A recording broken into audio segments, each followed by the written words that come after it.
everyone!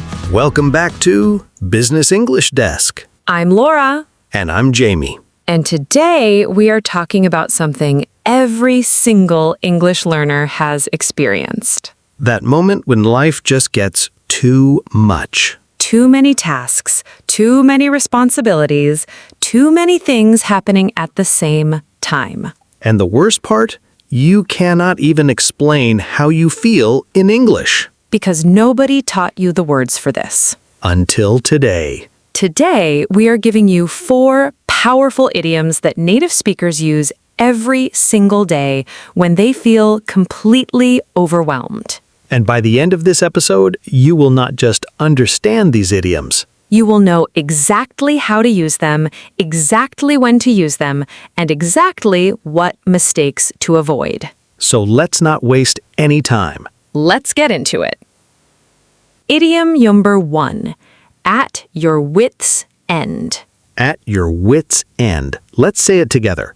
At your wit's end. At your wit's end. Now, before we explain what this means, we want you to imagine a situation. You have been trying to fix a problem at work for 3 days. You have tried every solution you can think of. You have asked your colleagues for help. You have searched online. You have stayed late at the office. And nothing is working. Nothing. You sit down at your desk on day 4, and you stare at the screen, and your mind is completely blank. You have no more ideas, no more energy, no more patience. That feeling right there is exactly what at your wit's end means. Let's break it down. The word wit is an Old English word. It means your mental ability, your intelligence, your capacity to think and reason and figure things out. So your wit's end is the very end of your mental capacity. The final point of your ability to cope with something. When you are at your wit's end, you have exhausted every mental resource you have. You are not just tired. You are not just frustrated. You have genuinely run out of the ability to think clearly about this problem anymore. Think of it like a road. A long, long road that represents all of your ideas, all of your strategies, all of your possible solutions. And you've been walking down that road trying everything. And then the road just ends. There's nothing left. No more road, no more options. You've reached the end. That's your wit's end. Now, let's hear this idiom in some real, natural sentences.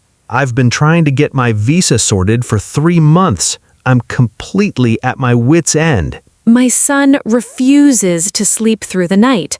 I've tried everything. I'm at my wit's end with this situation. She's been dealing with this difficult client for weeks, and she's absolutely at her wit's end. Notice something in those sentences. What's that?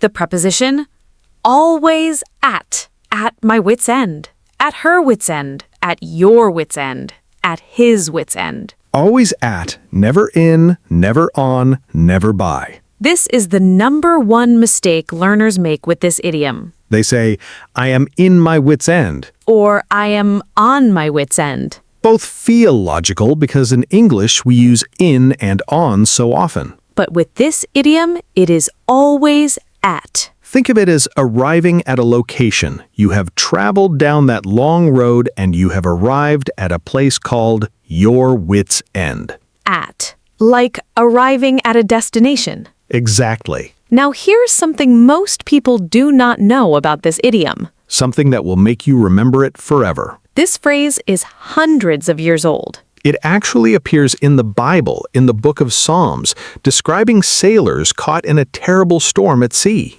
The sailors had tried everything they could think of.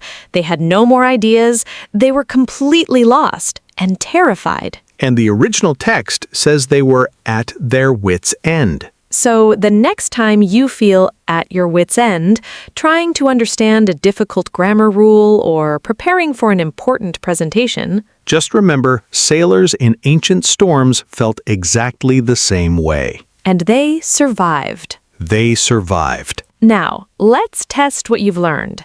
Mini quiz time. I will describe a situation and I want you to decide, can this person say they are at their wits' end? Ready? Here's the situation. Maria has been studying for her English proficiency exam for 6 months. She's tried textbooks, she's tried apps, she's taken online courses, she's practiced with native speakers, she's watched English movies and shows every single day. And after all of that, she still doesn't feel confident enough to take the exam. She doesn't know what else to try. She has no more ideas. Is Maria at her wits' end? Think about it for a second. Yes, absolutely yes. She has exhausted every possible strategy. She has reached the very end of her ability to figure out what to do next. She is completely at her wits' end. Perfectly used. Now, let's move on to idiom number 2.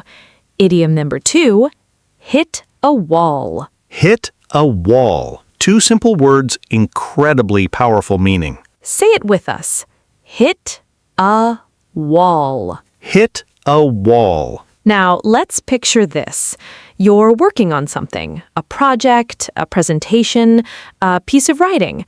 Maybe you're practicing your English. And things are going well. You're making progress. You feel good about what you're doing. And then, out of nowhere, Everything stops. your progress just halts. Ideas stop coming. Energy disappears.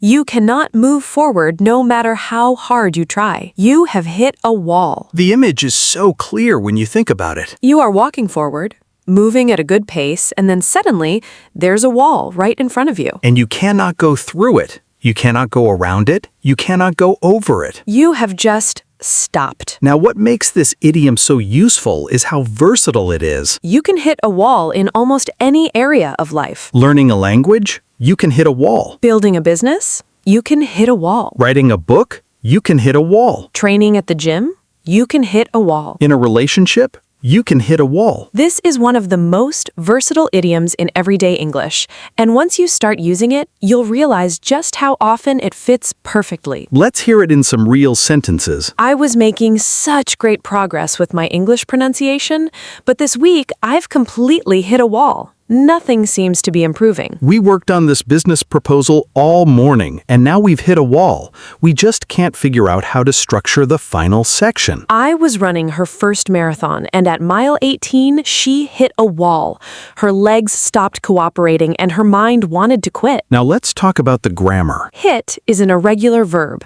The past tense of hit is also hit. So listen carefully. Present tense, I hit a wall. Past tense, I hit a wall. Present continuous, I am hitting a wall.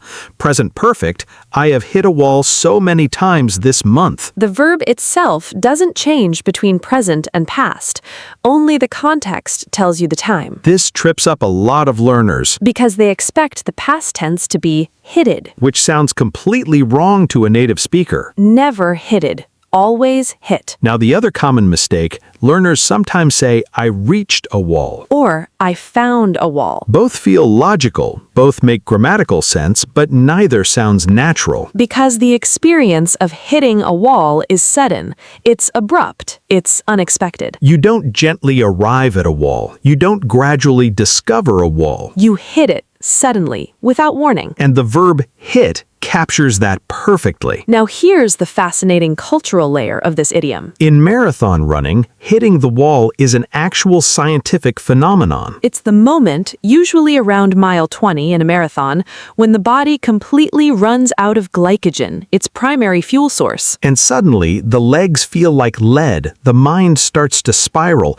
and runners feel like they absolutely cannot take another step. The body has literally hit a wall. And this physical experience is so universal, so deeply understood, that we borrowed it to describe mental and emotional blocks too. Language borrowed from the body to explain what happens in the mind. Which is exactly why it resonates so deeply with everyone who hears it. Mini quiz time. Ready? Ahmed has been writing a business presentation for 4 hours straight. At the beginning, he had so many ideas he could barely write them down fast enough. But now, 2 hours later, his document is open in front of him and he has been staring at the same paragraph for 45 minutes. His mind is completely blank. He cannot think of a single new idea. Has Ahmed hit a wall? Without question, his progress stopped suddenly, completely. He has absolutely hit a wall. Well done if you got that. Idiom number 3, bite off more than you can chew. Bite off more than you can chew. Now this one is a bit longer than the others, but do not let that intimidate you. It is once you understand the image behind it, you'll never forget it. Let's start with the literal picture. Imagine you're eating a big meal, something delicious. And you're so hungry, so excited that you take an enormous bite. Way too big, way more than your mouth can handle. And now you're stuck. You can't chew it properly, you can't swallow it, you can't speak. You're just sitting there with too much food in your mouth. Looking very uncomfortable and possibly a little embarrassed. That's the literal image. Now the figurative meaning. You took on more responsibility, more work, more commitments, more projects than you can actually handle. You said yes to too many things, you agreed to too much, and now you're overwhelmed, struggling to manage everything you committed to. Let's hear it in sentences. I agreed to help 3 different colleagues with their projects this week, on top of my own. I think I've bitten off more than I can chew. She signed up for 2 evening courses, started a new side business, and agreed to organize the company event all in the same month. She definitely bit off more than she could chew. When I first started learning English, I tried to learn 50 new words a day. I quickly realized I had bitten off more than I could chew. Now let's look at the grammar carefully. The most important thing to notice is the phrase bite off. Not just bite, bite off. The off is essential because it describes the act of separating a piece from the whole. When you bite off a piece, you've committed. You've taken it. It's in your mouth now. You can't put it back. And that's the key to understanding this idiom deeply. When you bite off more than you can chew, you've already committed to something. The decision has been made. You cannot unmake it easily. You're stuck with what you took on. Now the mistakes. Learners often drop the off. They say, I bit more than I can chew. Which sounds strange to a native speaker. Always keep the off. Bite off. Another common mistake, learners reverse the order. They say, I chewed more than I could bite. Which is completely backwards. The action is the biting, the taking on too much. The problem is that you cannot chew it. You cannot handle what you took on. Bite off too much, cannot chew, cannot handle. In that order, always. Now, here's the subtle cultural nuance that makes this idiom so interesting. What makes it special? This idiom almost always carries a sense of self-awareness. When you say, I bit off more than I can chew, you are admitting your own mistake. You are saying, I did this to myself. I overcommitted. I misjudged my own capacity. And native speakers almost always say it with a slightly self-deprecating tone. A little laughter, a little embarrassment, a little, yeah, I should have known better. It's rarely used to criticize someone else. If you say, she bit off more than she could chew, it sounds slightly judgmental.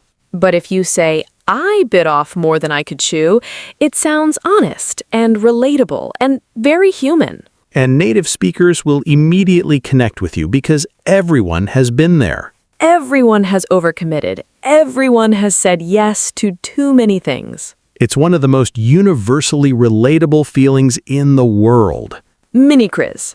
Ready? David just started a brand new job that he's very excited about. On top of that, he's taking 2 online certification courses, planning his wedding, training for his first marathon, and volunteering at a community center every Saturday. He told his friend, "I genuinely don't know how I'm going to manage all of this. I feel completely overwhelmed." Has David bitten off more than he can chew? Completely and absolutely. He took on far more than any one person can reasonably handle at the same time. He has well and truly bitten off more than he can chew. Well done. And now, idiom number 4. The most intense one in today's episode. Reach a breaking point. Reach a breaking point. Say it with us. Reach a breaking point. Reach a breaking point. Now, the word breaking is doing a lot of work in this idiom. Let's think about it literally. Every material in the world, every substance, every structure has a breaking point. The exact moment when too much pressure, too much stress, too much force causes something to snap. A rubber band stretched too far breaks. A bridge carrying too much weight breaks. A bone under too much pressure breaks. And people under too much stress reach their breaking point. The moment when they can't take any more pressure, any more stress, any more difficulty. And something has to change. Right now, immediately. This is what separates reach a breaking point from the other 3 idioms in today's episode. What do you mean? At your wit's end means you're out of ideas. Hit a wall means your progress has stopped. Bite off more than you can chew means you took on too much. But reach a breaking point is the moment of crisis, the moment where everything comes to a head and action becomes necessary. Something always changes after a breaking point. That is the key cultural understanding of this idiom. When a native speaker says someone reached their breaking point, there is always a consequence that follows. A decision gets made. A relationship ends. A job gets quit. A difficult conversation finally happens. The breaking point is not just a feeling, it is a turning point. Let's hear it in real sentences. After 6 months of working 12-hour days with no recognition, she finally reached her breaking point and handed in her resignation. I have been patient with this situation for a very long time, but I feel like I am reaching my breaking point. The entire team reached their breaking point when management announced yet another round of changes without consulting anyone. Now, let's look at the grammar of this one. You'll notice that reach a breaking point works in multiple tenses. Past tense. She reached her breaking point last week. Present continuous. I am reaching my breaking point with this situation. Notice how the continuous form, I am reaching my breaking point, suggests the person is almost there, but not quite. It's a warning, a signal. Something is about to give. Which makes it incredibly useful in conversation. Now, the common mistakes. Learners sometimes say, I arrived at my breaking point. Which is understandable because arrive and reach are similar in meaning. But native speakers almost always use reach, not arrive at. Reach a breaking point, not arrive at a breaking point. Another thing learners get confused about, they say, I'm at my breaking point. And interestingly, this is also used by native speakers, so it's not wrong. But the more common and more natural form, especially in conversation, is reach. Reach a breaking point, reached a breaking point, reaching a breaking point. Now, here's something that will really help you understand how powerful this idiom is. Tell them. It is used everywhere, in every context imaginable. In news reporting, the healthcare system has reached a breaking point. In politics, relations between the two countries have reached a breaking point. In personal conversations, I think our friendship has reached a breaking point. We need to talk. In business, the supply chain issues have pushed the company to its breaking point. One idiom works in every single context. Master this one and you'll sound incredibly natural in English conversations at every level. Mini quiz. Here's the situation. Carlos has been working 12-hour days for 3 years. He's missed his daughter's first steps, her first birthday, his own wedding anniversary, and every single vacation he planned. His colleagues have noticed that he has become increasingly withdrawn and irritable and exhausted. Last Monday morning, he walked into his manager's office, closed the door behind him, and resigned, effective immediately. Had Carlos reached his breaking point? Without question. The resignation was the consequence, The proof the inevitable result, of having truly completely. reached his breaking point. He did not just feel it, He reached it. and something changed. Perfectly understood. Now this is the moment everything comes together. The consolidated role play. We are going to have a real, natural conversation. Using all 4 idioms exactly the way 2 people would talk in real life. Listen carefully. See if you can spot each idiom as it comes up. And pay attention to the context, the tone, the natural flow of the conversation. Jamie, do you have a few minutes? I really need to talk to someone. Of course. What's going on? You don't look like yourself today. Honestly, I think I completely bit off more than I could chew this quarter. What do you mean? Well, I agreed to lead the new product launch, and then I said yes to mentoring 2 new team members, and I volunteered to organize the annual conference, and I'm still managing my regular clients on top of all that. Jamie, that is an enormous amount for one person. I know that now, but at the time, it all seemed manageable. I genuinely thought I could handle it. And now? And now I have completely hit a wall. I sat down this morning to work on the conference agenda and I just stared at my screen for an hour. Nothing came. My mind was completely blank. How long has this been building? Weeks. It has been weeks, Jamie. I'm absolutely at my wit's end. I've tried reorganizing my schedule. I've tried waking up earlier. I've tried working through lunch. Nothing is helping. I just don't know what to do anymore. Okay, I need you to hear something important. What? That you are reaching your breaking point, and your mind and your body are sending you a very clear signal. What signal? That something needs to change. Not tomorrow, not next week. Now. But I can't just drop everything. People are depending on me. I understand that. But think about it this way. If you reach your actual breaking point, if you burn out completely, you won't be able to help anyone. I know you're right. I just feel so guilty about saying no to things. The guilt is understandable. But next time, before you say yes to everything, ask yourself one question. What question? Am I about to bite off more than I can chew? That's actually a really good question to ask. Write it on a sticky note if you need to. Put it on your monitor. Maybe I will. And for right now, let's sit down together and figure out what we can take off your plate. I would really appreciate that. Thank you, Jamie. That's what colleagues are for. Did you catch all 4 idioms? Let's go through them one more time. Bit off more than I could chew. Taking on too much in the first place. Hit a wall. Suddenly stopped making any progress. Mind went blank. At my wit's end. Completely out of ideas about what to do next. Reaching my breaking point, the warning signal that something has to change. 4 idioms, 1 real conversation, completely natural. Now let's do a final rapid-fire common mistakes review. Fast, clear, and you will remember these forever. At your wit's end. Always the preposition at. Never in, never on, always at your wit's end. Hit a wall.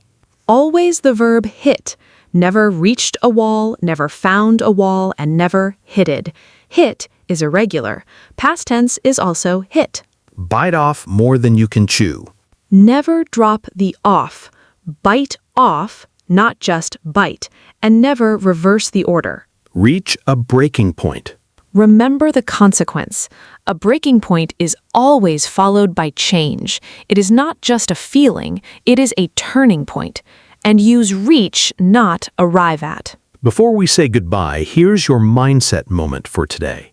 Every English learner hits a wall sometimes. Every learner has moments where they feel completely at their wits' end, Where they wonder if they have bitten off more than they can chew. where they feel like they're reaching their breaking point with the language. And here's what we want you to know.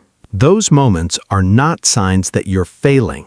They are signs that you're pushing, that you're stretching beyond your comfort zone.